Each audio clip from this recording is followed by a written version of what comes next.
Ignition sequence start. 6, 5, 4, 3, 2, 1, 0. Liftoff. We have a liftoff.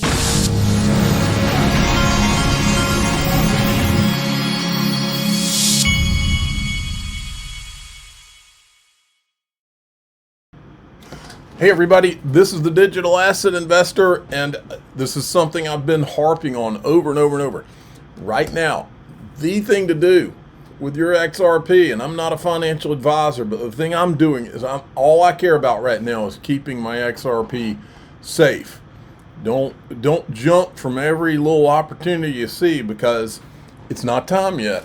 When it comes to yield or loaning your XRP or borrowing against it, all that stuff, we're not there yet.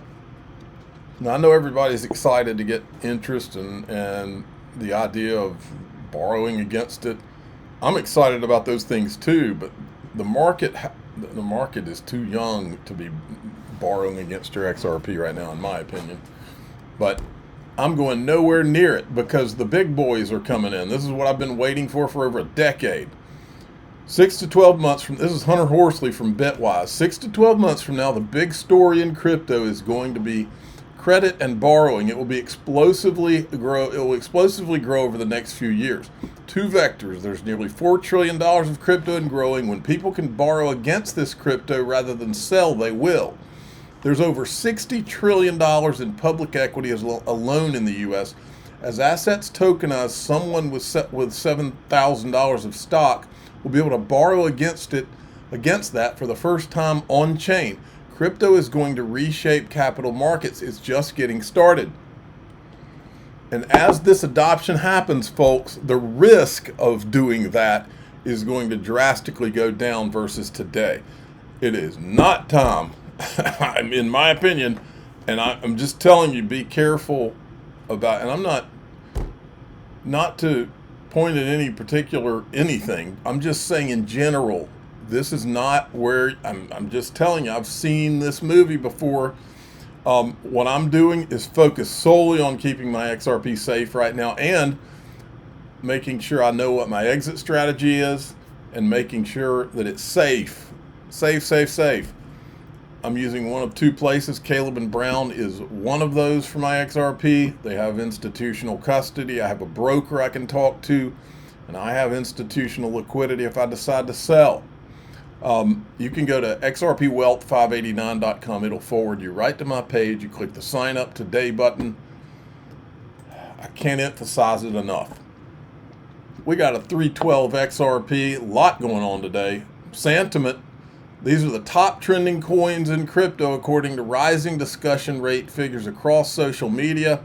XRP is trending due to significant developments including SEC approval of Grayscale's multi-crypto fund that includes XRP launch, first U.S. spot XRP ETF, REX-Osprey, September 18th, CME Group's announcement to launch options of XRP futures.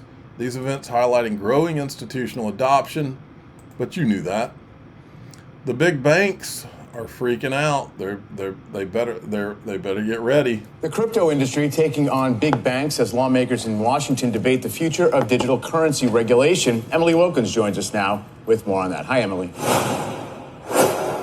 Hey, Mike. Well, yeah, a battle between the banks and crypto is heating up over a wide-ranging bill on how to regulate crypto. Now, the tensions brought senior executives from both industries to D.C. this week, including Coinbase CEO Brian Armstrong.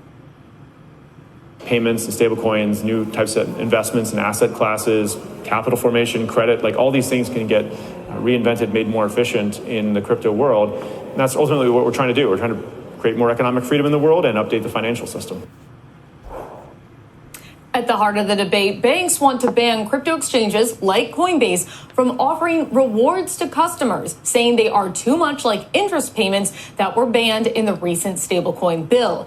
And there is a lot at stake here. A Treasury Department report found $6.6 trillion could be transferred from bank deposits to stablecoins, driven in part by consumers trying to get the best bang for their buck. Banking advocacy groups are warning that will constrict capital flow. JP Morgan Chase's Jamie Dimon was also on Capitol Hill yesterday, speaking with lawmakers on the economy. But he told me that he's not against crypto, but that lawmakers need to be very thoughtful about any regulations that they're putting in place. And we expect to see more on this bill in the next couple of months as lawmakers are expected to begin marking it up and taking initial votes on it. Mike? Emily, it's interesting. Aside from this measure of perhaps these crypto exchanges offering rewards, what are the other contentious areas? Because it's interesting. If banks want their own package of deregulatory measures to go through, and they're obviously going to get some of those. And I just wonder where else some of the tension might be. Mike, it's a great question. I mean, the main crux of this bill is actually trying to regulate crypto, trying to say when is crypto a commodity, when's it a security, and how that needs to break down. But of course, this has actually come up in part because if you remember the stablecoin bill that previously passed, it does prohibit crypto from getting interest, but it allows it for these crypto exchanges. And so what banks are saying is, hey, we see you're working on this other crypto bill. If you could just make that change, close that loophole, we'd appreciate that. Crypto, of course, wants to make sure that it's keeping open. And really, this is the big tension point that we've heard on Capitol Hill in terms of getting this bill done, what that's going to look like. I did speak with one senator, Senator Cynthia Lummis. She's okay. Well, when they figure out how to get XRP yield, that's not included in the stablecoin bill. I think yield's coming one way or another for stablecoins and crypto as far as legal. And here's another guy talking about institutional adoption. Last year, we saw the amount of stablecoins used for cross-border payments go from what was almost zero in the beginning of the year to over about $100 billion, right? Now, it's a relatively small number, related to the $200 trillion cross-border payments market, but we've seen that growth be 30%, 40% month over month as institutions have decided that they want to interact with stablecoins. That resulted in Stripe doing a couple of acquisitions with Bridge, and we've seen a couple more since then in things like Ripple and Rail, and Ripple also acquiring Hidden Road. But as that just tailwind has really started to pick up behind this institutional adoption of stablecoins, the amount of VC interest, the amount of investor interest has also picked up along last year. Okay. Boy, I got a lot of stuff to cover. Here's Trump. Trillions coming to the U.S. We'll have more than $17 trillion invested in our country this year. 17 trillion, which is many, many times what we had last year. And we're only in our just about almost ninth month. It's moving along quickly. It's amazing. I was saying we're in our third month, our fourth month, our fifth month, but we're at... It's going to be over $17 trillion. No country has ever had anything like that, even close. Wonder where a lot of that money is going to go. I put this out because it's important to reflect right now, in my opinion, with what all we're seeing. When Ripple said their goal was to put a dent in the universe and create a global reserve digital asset with the liquidity of the Swiss franc, I believed them. I'm now glad I did. We were right, lock in. We took a lot of criticism, folks, for shouting that from the rooftops. We were told that was an old narrative. That's what they said about us. We didn't buy what they were selling. Said it anyway. Now, this was a video that was put out a while back by Ondo Finance, and Smoke had tweeted this out, and they had put this board up, XRP Ledger, and it had Goldman Sachs, Citi, JP Morgan, and then it had RLUSD, Biddle, which is BlackRock and Ondo Finance, Benji, which is involved in the announcement today about DBS Bank and Franklin Templeton. I'm not sure what WT is, and then OUSG, which is Ondo's token, I believe. But my point is, I wanted to show this with the announcement from today and say plans within plans, but I also wanted to show this. My dad told me, I've told you a lot of times, my dad told me a long time ago that nothing in finance happens without JP Morgan and Goldman Sachs. Well, if you look at Ripple Swell, everybody involved in this is coming to Swell except two companies. There's Franklin Templeton, you've got Citi, you've got BlackRock, you got BNY Mellon, you got, Hunter Horsley is going to be there. Let me see who else. We're DBS Bank. In other words, you've got all the players except two. no JP Morgan, and no Goldman Sachs, because part of what my dad told me is they like to operate in the background, but they're always there somewhere. The REX-Osprey XRP ETF, this is it. It is now live according to, it opened at 2582. I think I had something about it being live here. Well, anyway, it went live today. By the way, if you hear a blower outside, that is because someone is blowing my yard. But we've been powering through blowers and yard men for 7 years, and today is no different. Okay, I'll show you this one more thing. Now that the ETF floodgates are finally opening, I think it's important to look at this. This was from Michael Branch today.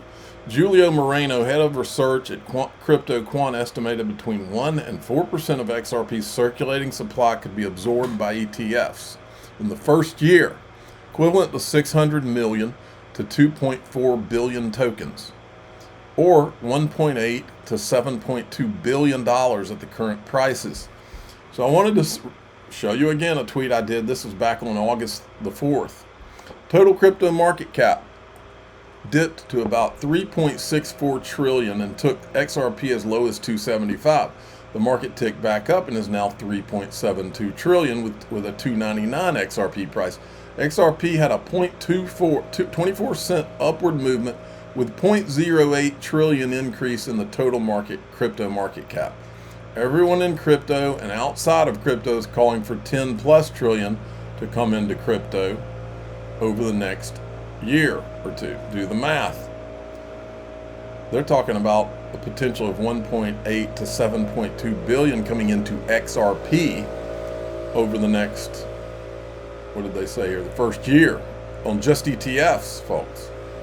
That's the XRP math. And now we go with the blower into DAIXRP.com, which is the Patreon.